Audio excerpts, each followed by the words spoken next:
प्रतापगढ़ जिले में इस वर्ष प्राकृतिक प्रकोप की वजह से किसानों की माली हालत खराब होती जा रही है।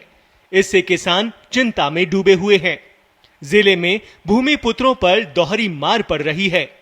पहले सोयाबीन की महंगे बीजों की बुवाई की गई, वहीं अब फसल में कीटों का प्रकोप काफी बढ़ गया है, जिसे नियंत्रण कर पाना भी काफी मुश्किल हो रहा है।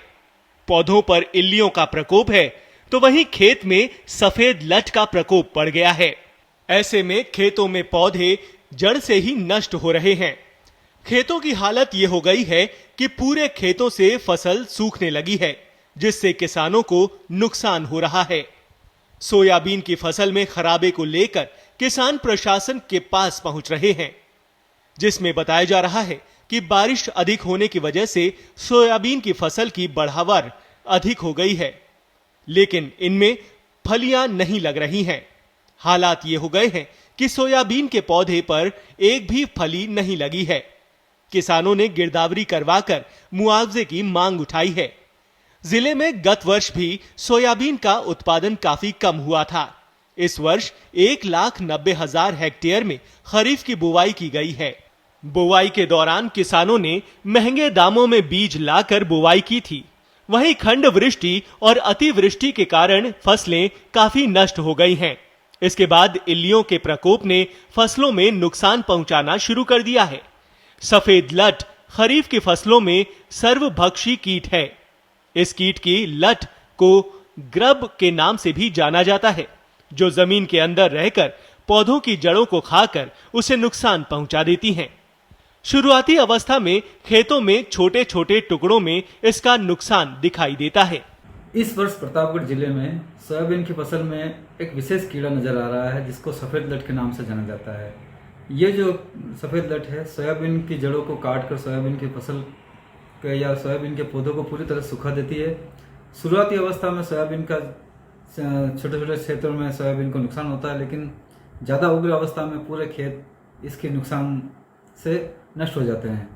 किसान भाइयों से इसके नियंत्रण के लिए सुझाव है कि क्विनोलफोस जो दवा आती है 4 लीटर प्रति हेक्टर और उसके साथ में इमिडाक्लोप्रिड 500 मिलीलीटर प्रति हेक्टर, दोनों दवा को मिलाकर सिंचाई के पानी के साथ में देवे, ताकि इस लट का नियंत्रण हो सके। जिन किसान भाई के पास में सिंचाई की सुविधा नहीं है, वो किसान भाई बारिश की संभावनाओं को देखते हुए 70 से 80 किलो बालू रेत में इस दवा को मिलाए और अपने खेत में समान रूप से 5 बीघा या 1 हेक्टेयर के अंदर छिड़काव कर दे, जिससे इस लट का नियंत्रण हो सकता है।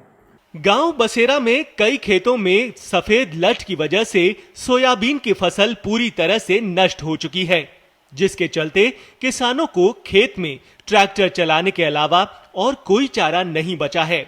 किसानों ने बताया कि प्रशासन को कितनी ही बार अवगत करा चुके हैं, लेकिन स्थिति जस की तस बनी हुई है। इसके रोकथाम के लिए सिंचाई का साधन उपलब्ध होने पर क्यूनाल्फास 25 EC 4 लीटर और 500 मिलीलीटर इमिडाक्लोप्रिड 17.8 प्रति हेक्टेयर में सिंचाई के साथ देना है। जिनके पास सिंचाई का साधन नहीं है, वे कीटनाशकों को 70 से 80 किलो रेत में मिलाकर बारिश की संभावना देखते हुए खेतों में समान रूप से बिखेर देवें। किसानों को आगामी वर्ष भी इससे सावधान रहना होगा। इसकी बीटल मानसून की बरसात आने के बाद जमीन से बाहर निकलकर पेड़ों पर बैठती है। इन पेड़ों की पहचान करके उन पर इमिडाक्लोप्रिड 1.5 मिलीलीटर या फिर क्यूनाल्फास 2 मिलीलीटर प्रति लीटर पानी के साथ छिड़काव करें। यह तरीका सबसे ज्यादा कारगर और सरल भी है। प्रतापगढ़ से देवी शंकर की रिपोर्ट, पत्रिका टीवी, राजस्थान।